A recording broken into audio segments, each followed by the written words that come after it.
Brihad left the hermitage, and it was only after 20 years that he picked up the courage to return. By now, the old sage and his wife had died, and the children had moved away, and everything that Brahma had said had come to pass.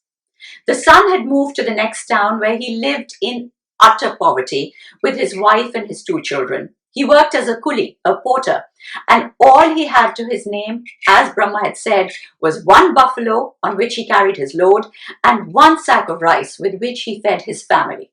Every day, the family would anxiously take out one small handful of rice to cook and eat, and when the sack was finished, the young man would then go off and borrow a little bit of money so that he could buy another sack of rice, and so the cycle went on and on. The daughter too had moved away. She had moved to 3 towns further up, where she lived and worked as a prostitute, selling her body every night, feeding herself with what she earned by doing this.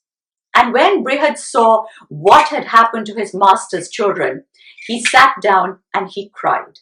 He held his head in his hands and he was inconsolable. They say he cried for 7 days. And then, after 7 days, a thought occurred to him. Why are we all so imprisoned by our destiny?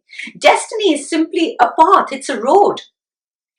How you walk on that path is up to you. It's all about how you look at something. If you look at something from a different angle, you can change everything. The very next day, Brihad went to see the young man. He said to the young man, he said, I have a plan to get you out of this terrible life of yours, this misery. You see this buffalo and this sack of rice? This is your destiny.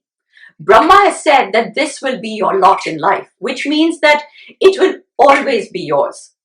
Even if you give it away, it will always come back to you. So, I want you to give it all away.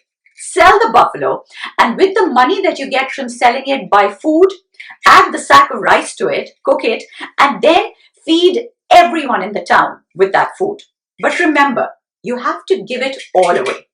Do not keep behind even the tiniest amount, because if you hold on to even the smallest little bit, destiny will think that you already have what is owed to you and nothing will change. Give it all away. Could you have done that?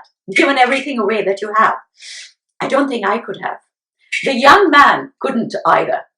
He objected strenuously, but the young man's wife convinced him to follow Brihad's rather unusual advice. She could see some merit in this. So the next day, they sold the buffalo, and with the money that they got, they bought food, and adding the sack of rice to it, they cooked it all, and they fed it all to everyone they came across, every little bit of it. That night, though, the young man had the worst night of his life. What had he done, giving away everything? Why had he listened to this ridiculous advice? What would become of him now? The next morning, out of sheer habit, the young man woke up very early and he walked around to the back of the house to feed the buffalo. And as he got to the back of the house, he remembered there was no more buffalo to feed. He had sold it yesterday. And just as that thought crossed his mind, that he no longer had a buffalo, he looked up and saw there in the same spot a buffalo, and next to the buffalo, a brand new sack of rice. The young man was delighted. He ran back to Brihad to tell him about this gift from the gods. But Brihad looked at him and said, "What gift? This is not a gift. This is simply your destiny. It is the same destiny that till yesterday was the cause of all your misery. This is not a gift. But how you use it will be a gift.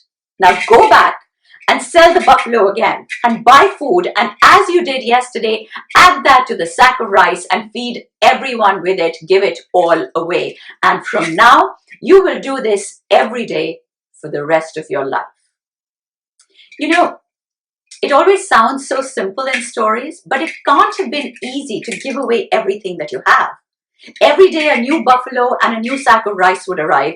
Every day they would have to give away all of it, because destiny would not change if they kept behind even the tiniest little bit. But Brihad stayed with the young man for a whole month to help him into this new way of life. and he watched the young man go from being the poorest, the most miserable, the most unwanted person in town to being the happiest, most respected, most loved man.